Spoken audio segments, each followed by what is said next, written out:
Bonjour à tout le monde. Alors voici un exemple, un autre exemple de forme échelonnée. Vous en trouverez plusieurs dans la playlist. Donc ça, c'est un exemple dans lequel le système sur lequel on va arriver sera incompatible. Donc je vais vous montrer comment ça fonctionne l'échelonnage et à quoi on arrive. Alors, donc, je vous rappelle, le pivot de Gauss consiste à mettre des zéros dans la première colonne, puis dans la deuxième colonne sous la diagonale, en choisissant une ligne de pivot. Moi, je déteste faire des soustractions, des machins comme ça, ou des divisions. Et donc, utiliser lui comme pivot ici, ça va faire des 5/2, des trucs comme ça. Moi, j'aime pas ça. Et donc, en tant que maniaque des trucs qui sont faciles, je préfère vachement les calculs faciles. Je vais commencer par inverser L2 et L1 pour pouvoir utiliser la ligne où il y a un 1 comme pivot, parce que je préfère vachement. Alors, je vais mettre ça, L2, L1, L3. Vous pouvez tout à fait faire autrement et prendre cette ligne comme pivot. Vous n'aurez pas les mêmes nombres, mais vous arriverez au même résultat. Alors, donc, x plus 2y moins 3z égale 4. 2x moins y plus 4z égale 3. 5x plus 5y moins 5z égale 12. Un petit point au passage, soyez extrêmement vigilant à la fois quand vous recopiez votre énoncé et à chaque fois quand vous recopiez là. Typiquement, x plus 2y moins 3z égale 4, c'est OK. 2x moins y plus 4z égale 3, c'est OK. On fait des tonnes et des tonnes et des tonnes d'erreurs de calcul. Vous comme moi, des erreurs de recopie. Le système linéaire, c'est le truc le pire de la Terre à corriger quand on est prof. Parce qu'il n'y a pas une personne qui a fait la même chose, parce qu'on fait des erreurs tout le temps. Donc soyez hyper concentrés, faites de la méditation, tout ce que vous voulez. Faites ce qu'il faut, histoire d'être vachement concentré et revérifiez vos calculs. Allez, c'est parti. Donc maintenant que j'ai fait ça, j'ai un joli pivot. Ça va être parfait pour faire les manips. Donc, cette première ligne ne bougera pas. Celle-là, pour mettre un 0 là, je vais faire 2 fois 2 moins combien de fois celle-là? 2 fois, ça fera 2 moins 2.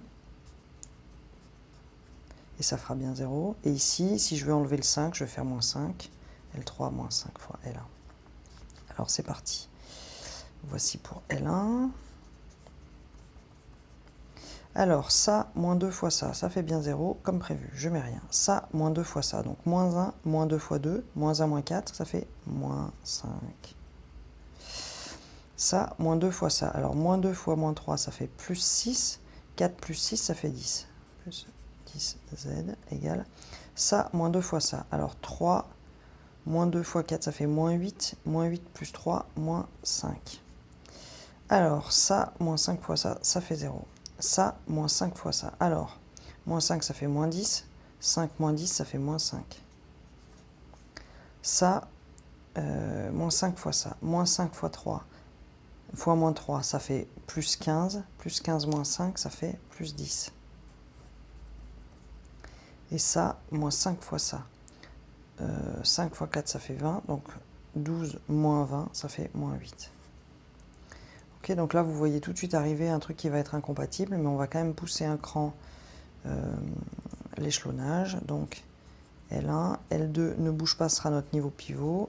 Et pour enlever ça, il suffit de faire ça moins ça, de soustraire les deux lignes, vu qu'elles sont identiques au démarrage.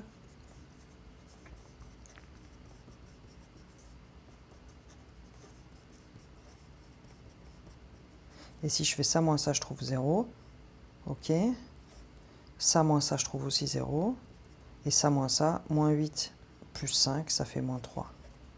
OK, donc ça, c'est une équation de compatibilité qui est donc incompatible.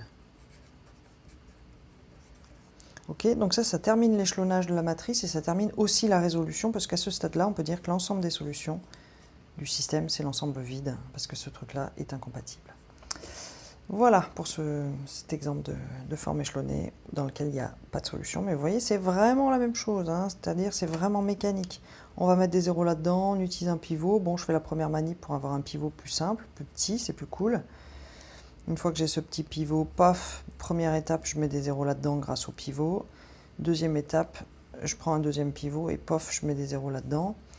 C'est vraiment mécaniquement la même chose, c'est un algorithme, il n'y a pas beaucoup à réfléchir, il y a vraiment juste à appliquer. Voilà.